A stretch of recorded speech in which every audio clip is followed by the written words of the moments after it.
오늘도 주의 성전에 올라온 여러분에게 하나님의 은혜가 함께 하시기를 주님의 이름으로 축복합니다. 오늘 본문의 말씀을 보면 남유다 마지막 선지자였던 에레미야 선지자에게 하나님께서 말씀을 주십니다.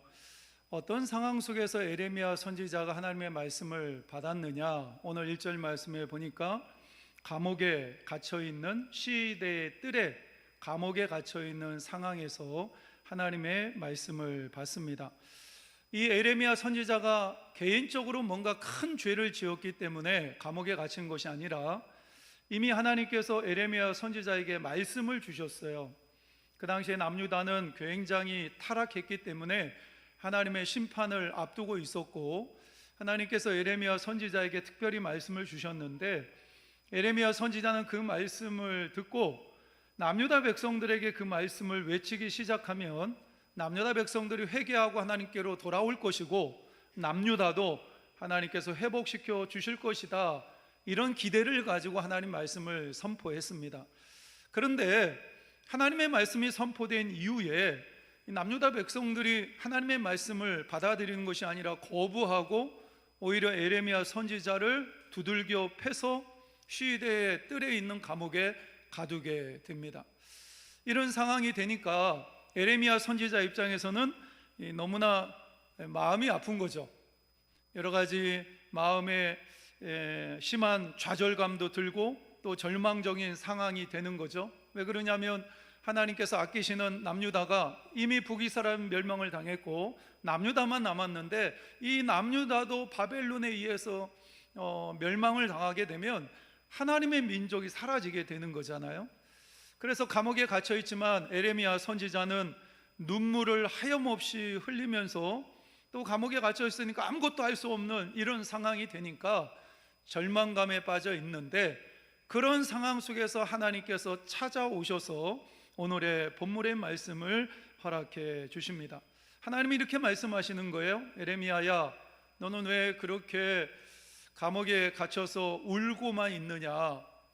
왜 모든 것이 다 무너진 것처럼 하염없이 그렇게 눈물만 흘리고 있고 아무 말도 하지 않고 있느냐? 이렇게 말씀을 하십니다. 그러면서 하나님께서 이어서 하신 말씀이 뭐냐면, 너는 내게 부르짖어라. 가만히 그냥 속으로 기도하는 것이 아니라 하나님을 바라보고 소리내어서 하나님 앞에 간절히 기도해라. 감옥에 갇혀 있어서 아무것도 할 수 없는 상황이지만 그럼에도 불구하고 너는 그 감옥 안에서 소리내어서 하나님 앞에 간절히 기도하면 네가 어디에 있든지 내가 네 기도에 응답할 것이고, 네가 알지 못하는 크고 은밀한 일을 너에게 보이겠다. 할렐루야. 기도하지 않으면 절대로 알지도 못하고 경험할 수 없는 놀라운 일들을 내가 너에게 신비롭고 그리고 비밀한 하나님의 일들을 너에게 보여주겠다, 하나님께서 약속을 하고 계십니다. 여러분, 우리가 기도를 많이 하는데요, 기도의 가장 기본적인 자세가 무엇인지 아십니까? 그거는 부르짖어서 통성으로 하는 기도입니다. 많은 사람들이 기도를 시작할 때 묵상으로 조용히 기도하는 게 기도의 시작이다, 기도의 자세다, 이렇게 생각을 하는데 아닙니다.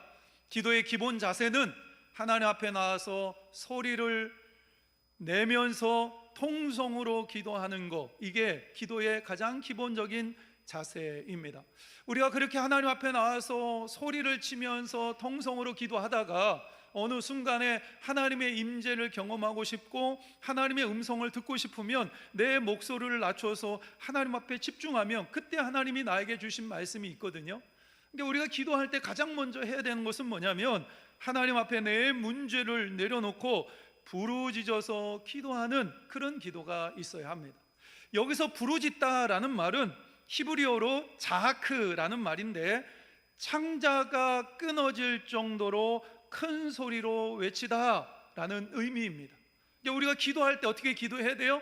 창자가 끊어질 정도로 큰 소리를 내서 하나님 앞에 외치면서 기도하는 것, 이게 기도의 기본 자세입니다.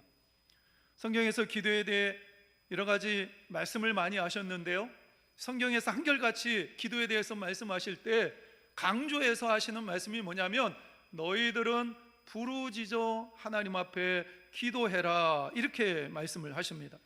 여러분, 하나님이 귀가 안 들리고 하나님이 못 알아들어서 너희들 소리를 내서 부르짖으면서 기도해라, 이런 의미가 아닙니다. 하나님은 기도하는 사람의 마음이 진심이 담겨 있는지, 그리고 그 마음 가운데 간절한 마음을 가지고 하나님 앞에 기도하고 있는지 하나님은 그것을 확인하고 싶으신 거예요.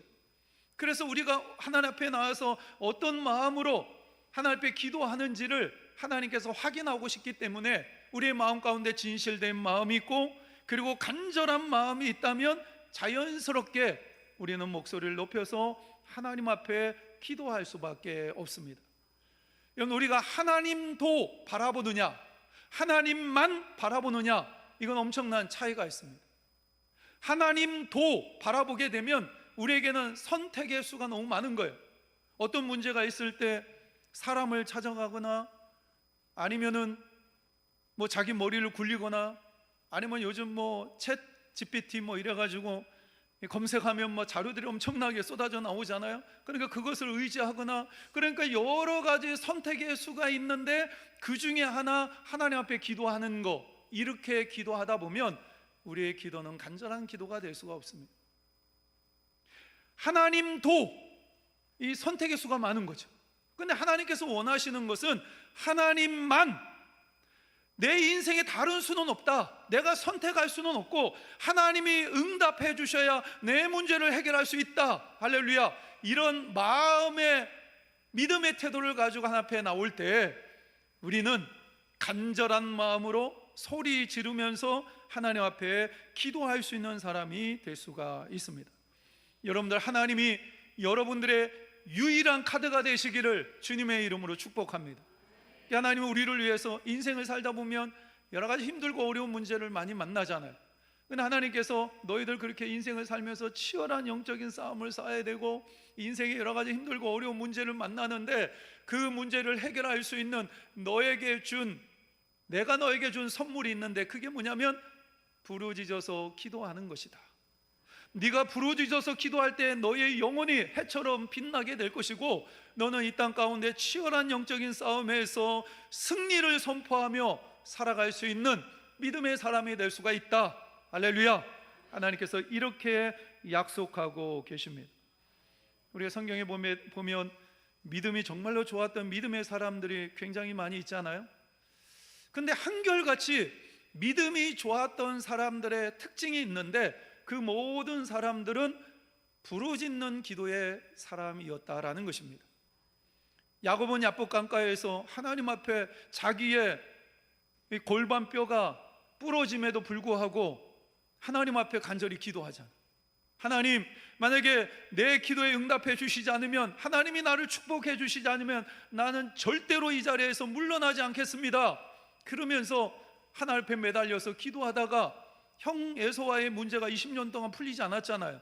근데 응답받아서 형 에서와의 관계가 풀리게 됩니다. 여러분, 엘리야는 갈멜산 위에서 치열한 영적인 싸움을 싸웠는데, 그리고 3년 6개월 동안 비가 내리지 않는 그 땅에 비가 내리도록 하나님 앞에서 기도하잖아요.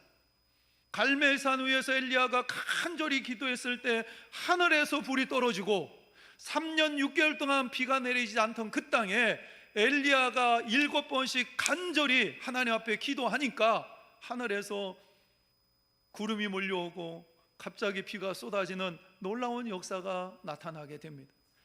여러분들, 한나가 자녀가 없어가지고 얼마나 마음이 아팠어요. 근데 이 한나가 어떻게 하죠? 주의 성전에 올라가가지고 마치 술에 취한 사람처럼 그렇게 하나님 앞에 울부짖으면서 눈물 흘리면서 간절히 기도했을 때 하나님께서 응답하셔서 사무엘 선지자만 주신 것이 아니라 그 뒤에 아들 셋, 딸 2명, 총 6명의 자녀를 한나에게 허락해 주셨습니다.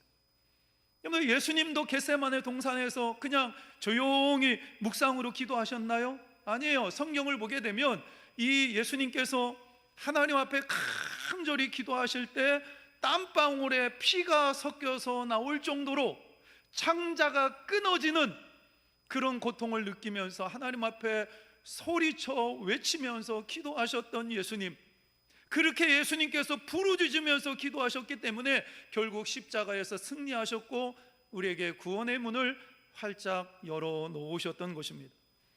이것을 보면 성경에 나오는 모든 위대한 인물 중에 어떤 문제를 만났을 때에 조용히 침묵으로 기도한 사람은 단 한 사람도 없습니다. 인생의 어떤 문제를 만났을 때 그들은 하나님 앞에 나와서 정말로 창자가 끊어지는 그런 고통을 느끼면서 하나님 앞에 간절히 부르짖었던 사람들입니다. 부르짖는 기도의 대가는 누구냐면 다윗입니다. 다윗이 왕이 되어서 인생 말년에 자신의 아들 압살롬이 쿠데타를 일으키잖아요. 다른 사람도 아니고 자기가 낳은 아들입니다. 그 아들 압살롬이 쿠데타를 이겨서 자기 아버지를 죽이고 왕의 자리에 오르겠다 이러면서 궁궐로 쳐들어왔을 때 이 다윗이 신발도 제대로 신지 못하고 도망가잖아요. 그 신발을 제대로 신지도 못하고 도망갈 때 지었던 시편이 시편 3편 4절 말씀입니다. 우리 한번 읽어보도록 하겠습니다. 내가 나의 목소리로 여호와께 부르짖으니 그의 성산에서 응답하시는도다. 할렐루야. 이런 인생을 살다 보면 자녀들 때문에 어려움을 겪을 때가 있잖아요. 자녀들 때문에 어려움을 겪고 자녀들을 위해서 우리가 어떤 문제를 만났을 때 우리가 해야 될 가장 중요한 게 뭐냐면 다윗처럼 하나님 앞에 부르짖는 거예요. 그리고 사울 왕에게 쫓겨다닐 때 다윗이 기록한 시편이 있습니다. 시편 18편 6절 말씀인데 우리 함께 읽겠습니다. 내가 환난 중에서 여호와께 아뢰며 나의 하나님께 부르짖었더니 그가 그의 성전에서 내 소리를 들으시며 그의 앞에서 나의 부르짖음이 그의 귀에 들렸도다. 할렐루야. 사울 왕 때문에 다윗이 얼마나 고생을 많이 했는지 10년이 넘도록 그렇게 끈질기게 쫓아다니면서 다윗을 죽이겠다고 그러니까 여러분들 인생을 살면서 사람 때문에 힘든 경우 있잖아요. 그리고 여러 가지 내가 극복할 수 없는 어떤 여러 가지 문제를 만날 때가 있잖아요. 그때 어떻게 하셔야 돼요? 다윗처럼 하나님 앞에 나와서 부르짖으면서 기도하셔야 합니다. 그리고 다윗이 이제 예루살렘 그 이스라엘 땅에서 더 이상 숨을 데가 없으니까 외국으로 도망가죠. 블레셋 땅으로 도망갑니다.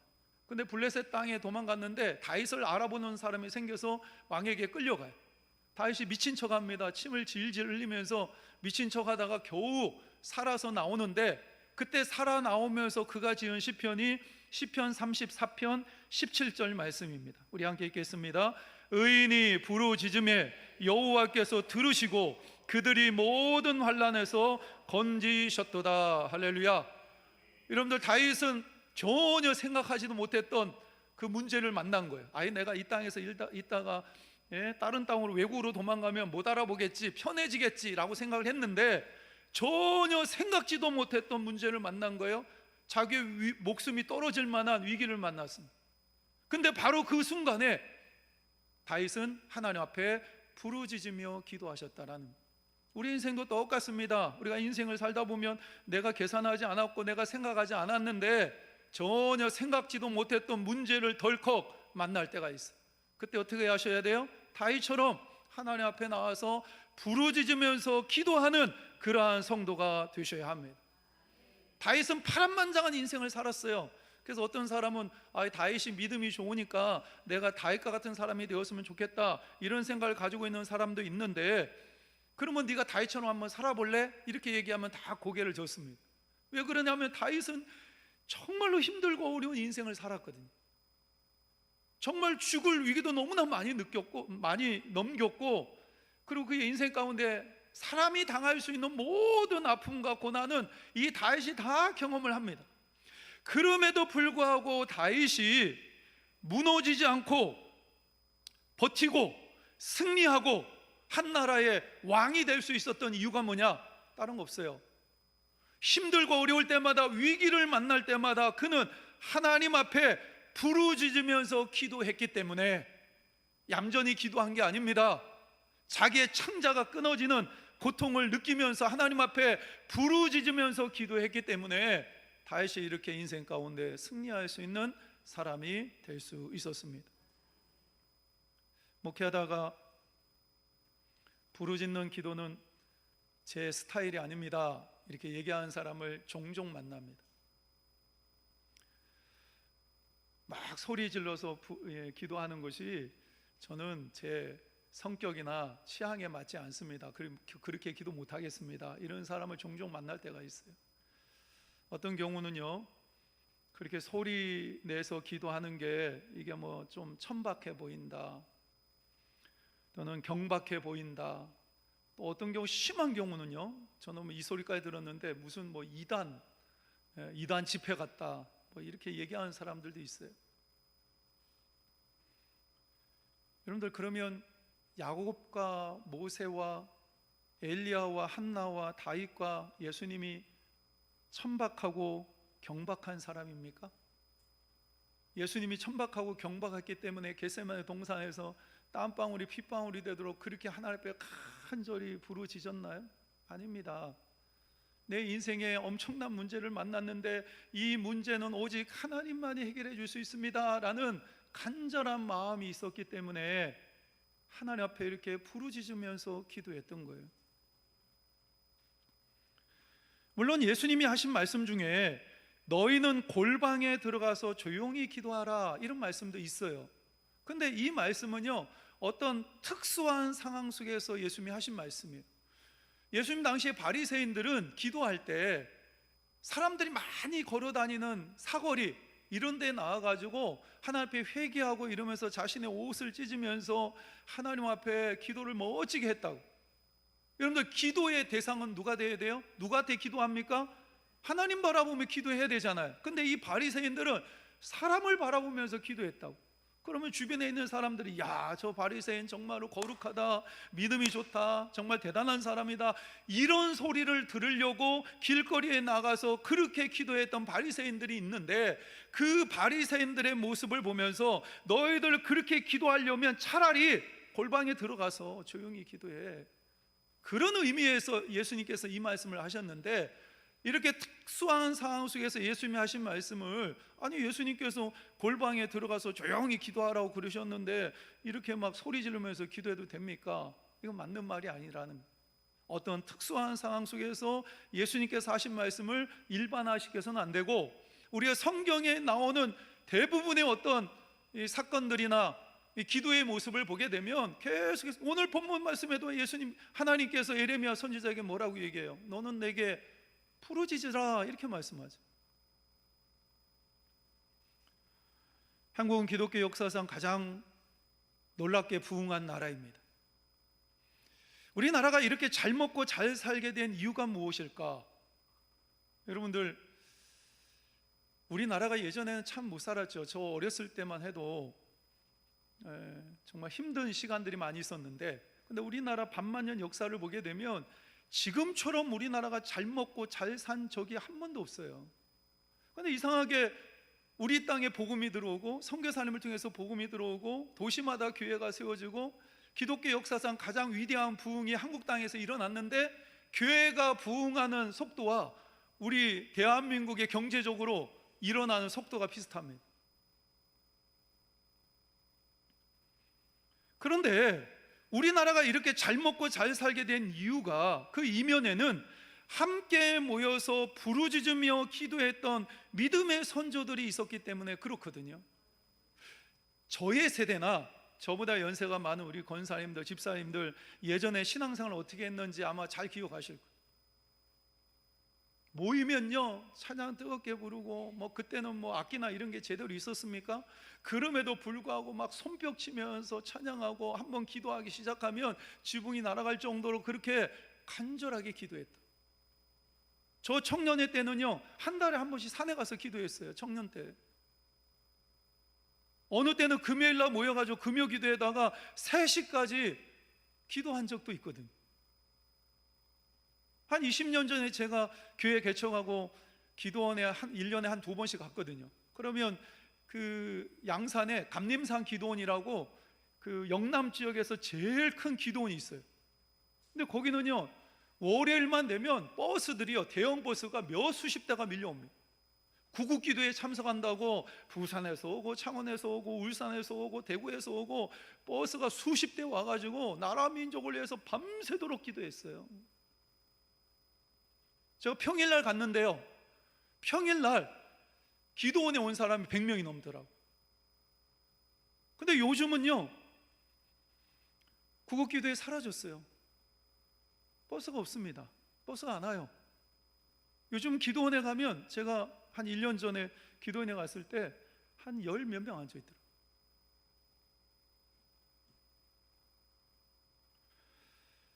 여러분, 우리가 잘 먹고 잘 사니까, 배부르고 등 따뜻해지고 이러니까, 살만하니까 기도의 야성을 잃어버렸어요.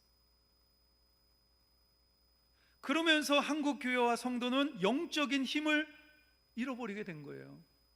한국 교회가 지금 점점 침체하고 있잖아요.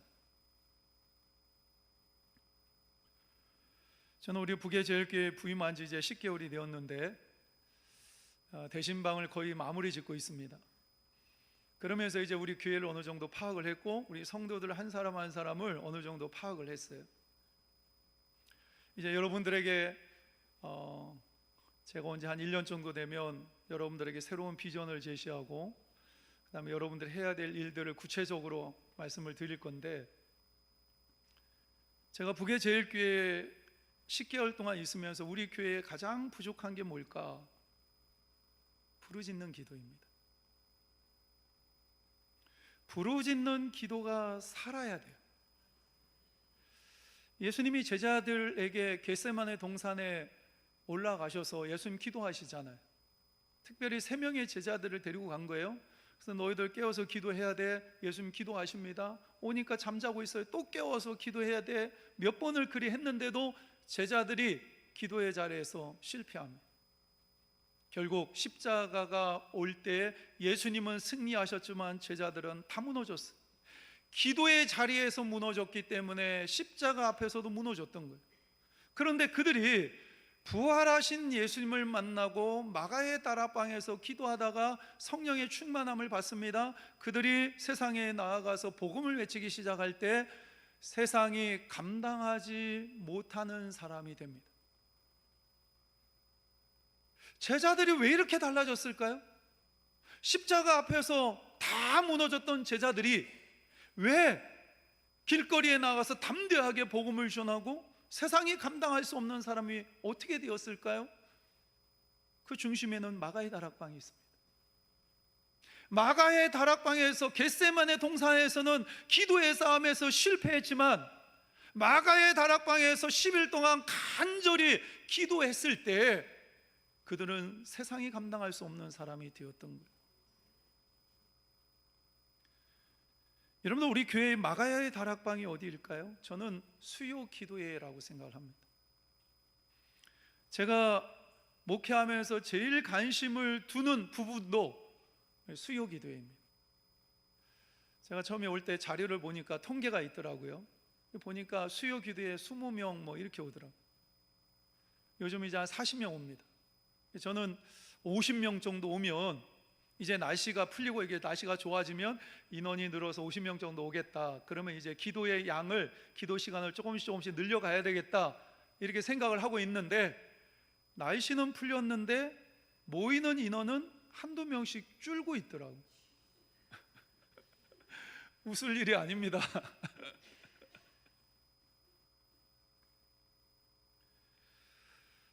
저는 목회하면서 목이 좀 많이 안 좋아졌어요. 근데 제가 목회하면서 목이 안 좋아진 이유가 뭐냐면, 개척교회 하고 이러면 성도들의 사연이요 정말로 다양합니다. 그 성도들의 사연을 들고 기도하다 보면, 원래 제 성격이 내성적인데 처음엔 막 소리 내서 기도한 거, 이런 거에 대해서 약간 부담감이 있었어요. 거부감도 있었고. 근데 목회하면서 성도들의 문제를 가지고 기도하다 보니까요, 이게 목소리를 높여서 기도할 수밖에 없는 상황이 되더라고요. 이 안에서 막 끌어오르는데, 성도들은 이 문제 가지고 너무나 기가 막힌 문제를 가지고 힘들고 어려워하는데 본인도 기도 안 하니까 그럼 목회자라도 기도해야 될 거 아니에요. 누군가 기도해야 될 사람이 있어야 되는데, 그러니까 이제 뭐 하다 보니까 저도 이제 자연스럽게 통성으로 기도하게 되고 간절하게 기도하게 되고. 근데 여러분들, 특별히 이제 교회 중직자들 명심해야 될 게 그겁니다. 여러분들, 우리가 마가의 다락방에서 기도하고 나서 제자들은 성전에 올라가서 예배드리고 복음 전하고 또 힘들고 어려운 사람들 섬기고 이랬거든요. 우리가 수요 기도에 와가지고 하나님 앞에 부르짖으면서 기도하고 주일날 하나님을 섬기고 내 형제 자매를 섬기고 그 다음에 내 사역을 감당해야 되는 거예요. 이게 정상입니다. 근데 수요일날 와가지고 부르짖는 기도가 없으면 주일날 와가지고 하나님 앞에 예배 드리는 것도 어떤 때는 마음의 문이 닫히기도 하고 감동도 없고, 또 성가대나 교사나 이런 걸 할 때 기쁨으로 해야 되는데 기쁨보다는 원망과 불평이 나오고 이걸 계속 해야 되나 말아야 되나 고민하게 되고, 교회에 와가지고 오랜만에 만났으면 서로 사랑하기도 바쁜데 네가 잘했니 못했니 이러면서 싸우다가 교회 떠나기도 하고. 왜 그래요? 마가의 다락방에서 간절히 부르짖는 이 기도가 없기 때문에 우리가 어떤 사역을 하고 하나님을 섬기고 또 교회를 섬기는데 어려움이 있는 거예요. 그래서 교회 안에서 중직자들, 장로님들, 권사님들, 안수집사님들, 또 집사직분을 받으신 분들, 성가대 대원들, 교사들, 이런 사람들은 수요 기도에 오셔서 부르짖는 기도 하셔야 돼요. 아멘을 왜 안 하세요? 부르짖는 기도를 하셔야 돼요. 그래야 하나님이 맡겨주신 사명을 제대로 감당할 수가 있습니다. 여러분, 하나님이 나에게 주신 직분이 있고 사명이 있는데 내가 부르짖는 기도 없이 그 사명을 감당하겠다? 영적인 교만입니다. 예수님도 그 사명을 감당하기 위해서 처절하게 기도하셨고 제자들도 마가의 다락방에서 그렇게 기도하면서 그렇게 함으로 하나님이 주신 사명 감당했는데 우리는 기도하지 않고 하나님이 주신 사명 감당하겠다고요? 얼마나 무모한 생각이에요.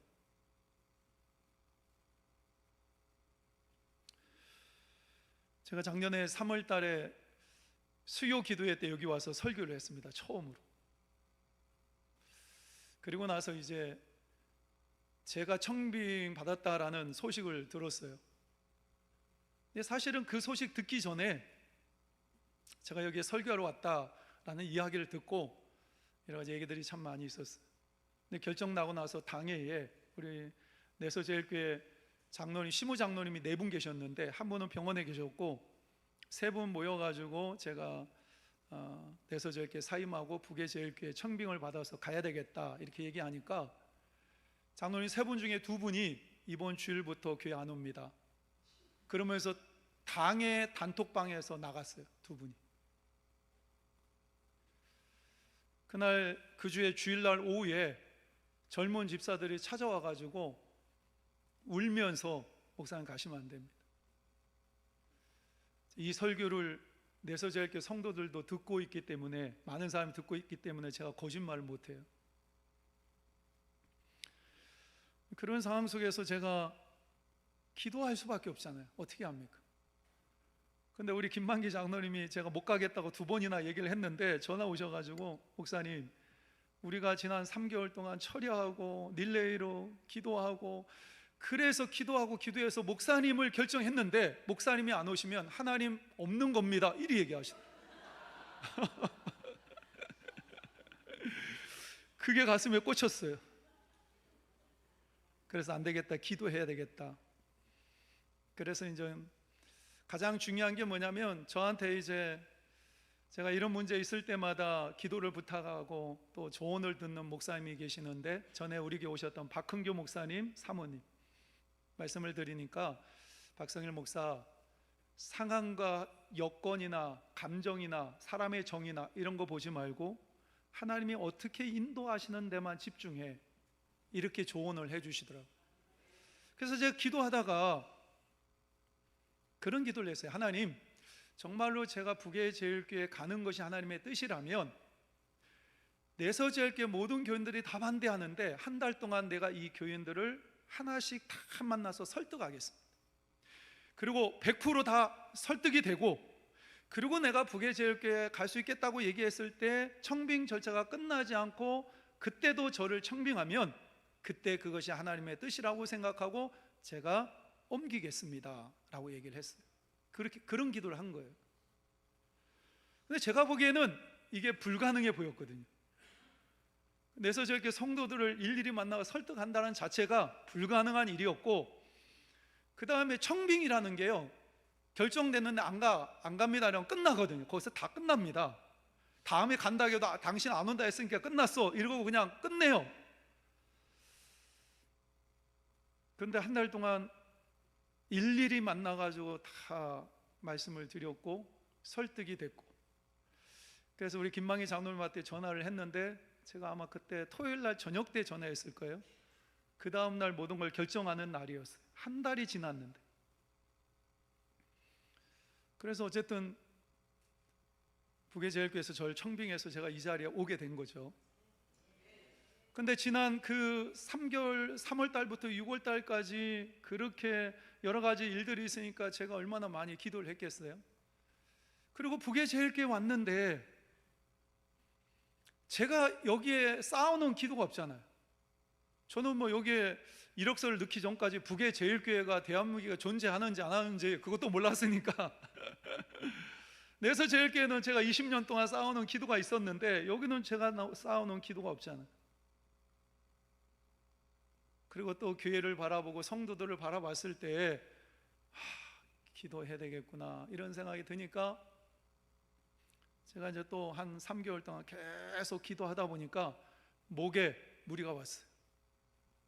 의사 선생님이 2달 동안 아무 말도 하지 마시고 쉬세요 이러더라고요. 2달 동안 아무 말도 안 하고 쉬면 제가 어떻게 됩니까? 북예제일교회 잘리는데. 그래서 이제 이게 조금 조심하면서, 수요기대에 오신 분들은 아시겠지만 제가 수요일날 기도하다가 말씀을 전하다가 목소리가 안 나와가지고 설교 도중에 설교 그만두고 내려간 적이 있어요. 그래서 제가 지혜롭게 해야 되겠다. 기도하는 것도 중요하지만 말씀을 전하는 것이 너무 중요한데, 제가 이제 조금 기도하면서 조절을 하고 있거든요. 제가 왜 이 얘기를 드리냐면, 담임 목사도 이렇게 목이 상할 정도로 기도하고 있는데, 교회를 위해서 기도하고 있고 여러분들을 위해서 기도하고 있는데, 최소한 여러분들은 기도하는 자리에 계셔야 되죠. 제가 너무 무리한 걸 요구하고 있나요? 여러분들, 오늘 저녁부터 우리가 영성 부흥 성회를 시작을 합니다.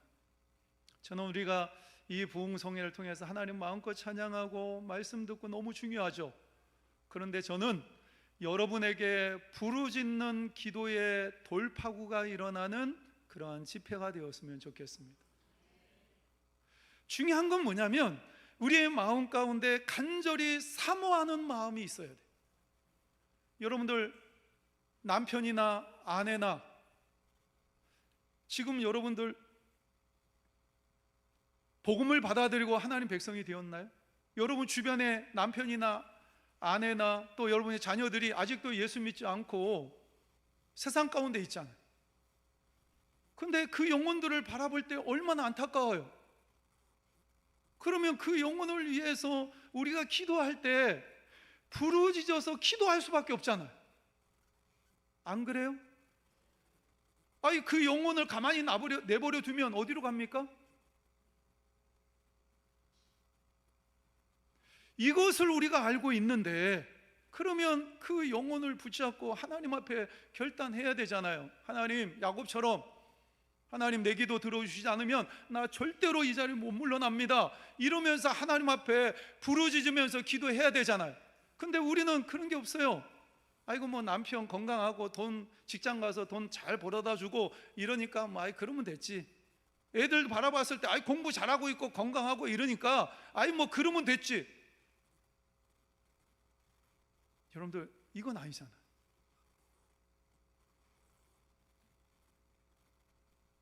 여러분들 마음 가운데 어떤 기도의 제목, 그걸 가지고 간절한 마음으로 기도하는, 성도들이 통성으로 막 기도하는 그런 자리에 오면 기도도 훈련입니다. 처음엔 잘 안 돼요. 그러나 내 마음 가운데 간절한 마음을 가지고 성도들이 함께 기도하는 그 자리에 내가 머물러 있으면 어느 순간에 내 입이 열려요.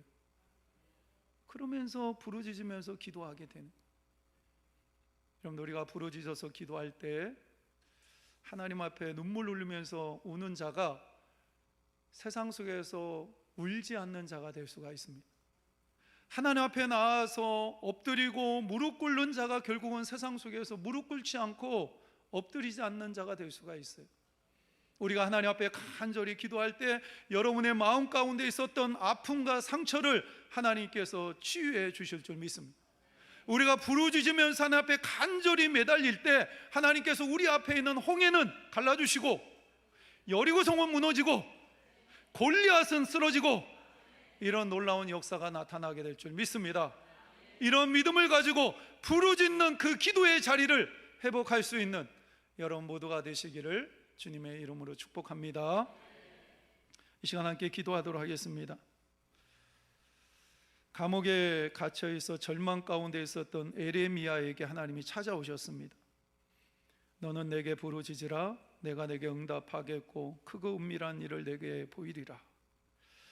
여러분들, 우리 안에 여러 가지 문제가 있지 않습니까? 사람의 힘으로 해결할 수 없는 불가능한 일들을 만날 때가 있습니다. 바로 그때가 부르짖어 기도할 때입니다. 지금 여러분은 어떤 자리에 머물러 있습니까? 여러분의 남편과 아내와 여러분의 자녀는 지금 어떤 자리에 머물러 있습니까? 부르짖을 때 응답하시고 크고 은밀한 일을 보여주시겠다라고 하나님은 약속하고 계십니다. 이 시간 기도하실 때 하나님, 무엇보다 더 간절한 마음으로 부르짖는 기도가 회복되어지게 하여 주시옵소서. 응답하시는 하나님을 믿음으로 바라보며 기도의 싸움에서 승리케 하여 주시옵소서. 우리 이런 기도의 제목을 가지고 통성으로 기도하겠습니다. 하나님 아버지 감사합니다. 주여 아버지 하나님 도와주시고, 하나님 주님, 주여 아버지 하나님 도와주시고 도와주시고, 정죄하신 아버지 하나님 도와주시고 도와주시고, 아버지 주님, 주님, 주님, 하나님 주님, 주여 아버지 하나님 도와주시고, 하나님 주여 아버지 하나님 도와주시고, 아버지